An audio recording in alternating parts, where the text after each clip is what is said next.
One of the most upsetting scenes in the book is the communion. Mine. Do you want to tell us about it? It's actually a bit... I wouldn't know how to actually say it, because writing it is one thing, saying it is another thing. But it was about... I wrote about the day of my first communion where my father abused me and was quite vicious in how he did that. And I actually think... I think he had... that was the day I think he liked... communion dresses seemed to be the thing he really liked for his first day. Yeah. And it was one of the things. Yeah. And that was that seemed to be it was like that was it was like the picture of innocence. So therefore, you were personified of how innocent you were, and that was what he went for. Can you understand how disgusting and disgusted people might be? And you poor thing, you know, for people watching, thinking, you poor little thing there. For God's sake, you know what? But I'm cured now. But you're cured, I know, and you're great about it. But it is deeply upsetting to think that all of you... And it was. And when we were writing the book, and all through the process of writing the book, the thing about abuse, there's lots of different things that abuse affects in your life. But until you actually are willing to go back in and really explore it, so you can totally understand the impact it has on you, and the guilt and the shame that I took on that was not mine.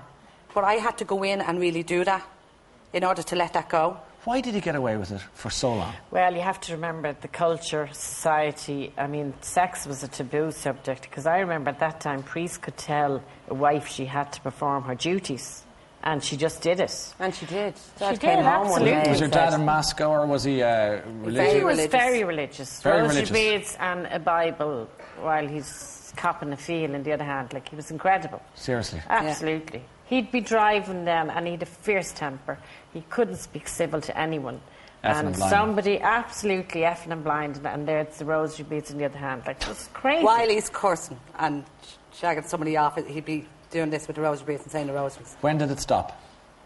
Did it stop in... I was going to ask you, is it... Different times for So everybody. Can any of you remember... I know you're half blocking stuff off and you're half letting stuff in. So no, we didn't block. We didn't write everything, but we didn't block anything. Yeah. No, I know what you mean, but just in terms of the end game for you, do you recall the day when... I do. Can you tell us, maybe, to share that choice? I was around the playground. Yeah. I mean, I'll show you. I was 17, and it was my first period. Now, we all developed very late, and I think it's something to do with the abuse.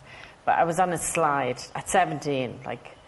And I know, I'm mortified. But I'm on the slide playing with the kids in the playground, and I was delighted I got my periods, because I didn't know what they were. Yeah.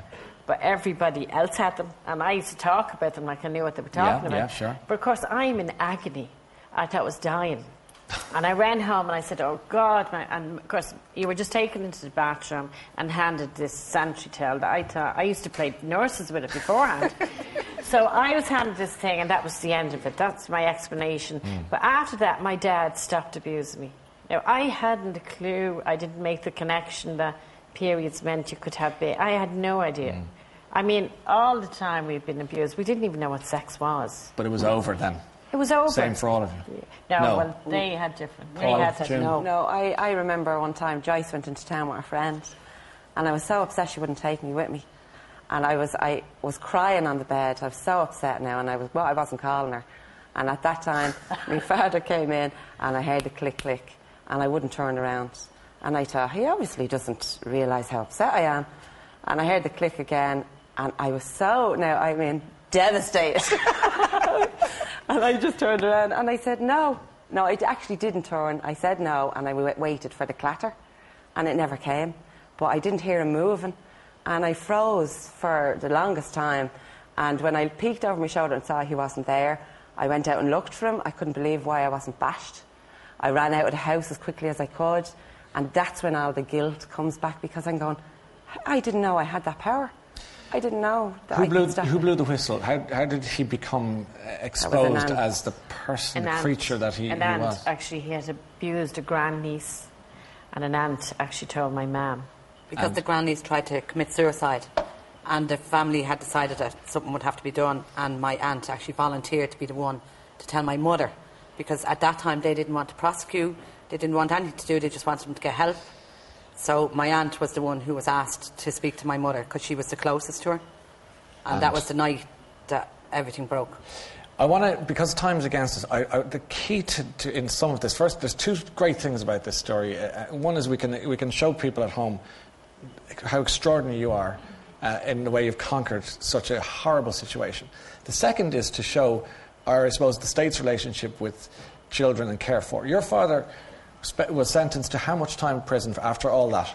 7 years. 7 years. Seven years. So 7 sentences of 7 years. How much time did your dad spend behind bars? 5 years, because he was good very behaviour. good. He got off for good behaviour. Yeah, I was very good. He actually made teddy bears in prison, or showed the other prisoners how to make them. No, doesn't you would have no. I tell you, you'd have no idea. He used to ring us looking for fur. In the prison. Fur, to supply the fur, so to teach the other prisoners how to. He just had, because he had no conscience, so he had nothing.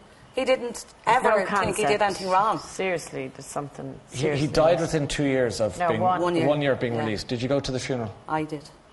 I know. I'm not judging you, Paula. I'm judging myself. I did. Why did you go? I went. Well, at the time, it's strange because I had been in therapy and all, and at the time I was still in my head. I was still looking for him to approve of me. And those two wouldn't go to the funeral. So I thought my father would be sitting up there going, well, at least she turned up, because I was wrong to hate her all the time. She was actually all right. And it was just crazy stuff going on in my head. And also because I was in therapy and I thought it'd be closure, I'd be able to let go of it. And because the day of the court case, I didn't actually get to speak. So to me, this was the one thing I regretted about him dying was that I didn't get to confront him.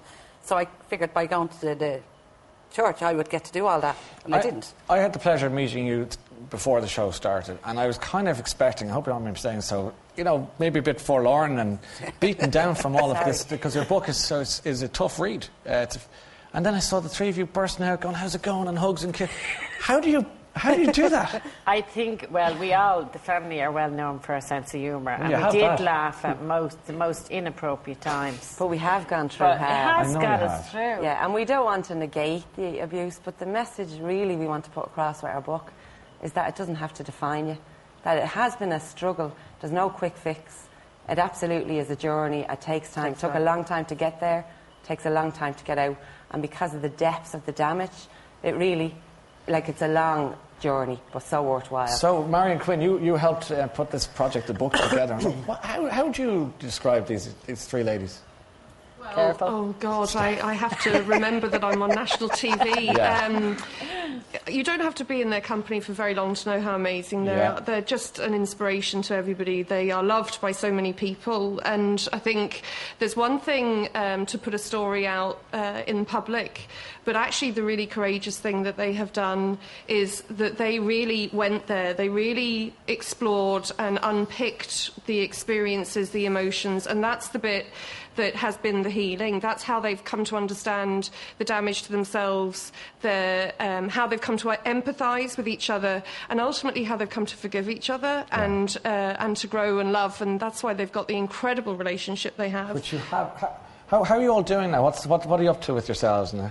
We're working. We all have degrees. We're so clever now. Yeah, I can see that. Did any of you go on to have families, children, everything like that? I have 6 children. 6 children? June has 3. Three.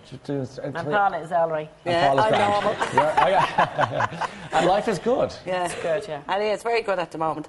And I have to say, the process of writing the book has a huge thing to do with that. It's like just getting rid of it and leaving it where it belongs, which is in the past.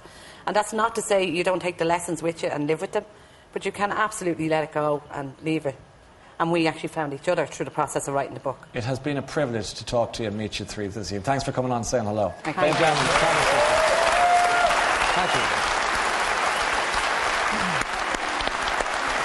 Thank you. OK, and Joyce, Paula and June Kavanagh, along with Marion Quinn, who we spoke to there, the four of them will be signing copies of their book, Click Click, in Eason at the Square in Tallaght tomorrow at 1 p.m. And we should say that if you've been affected by anything you've just heard and you'd like to talk to someone, that's the number on the screen. Please call it as a matter of urgency, and hopefully it might change things for you. Please call that number straight away, OK? Short break to take, but do join us in a few minutes' time.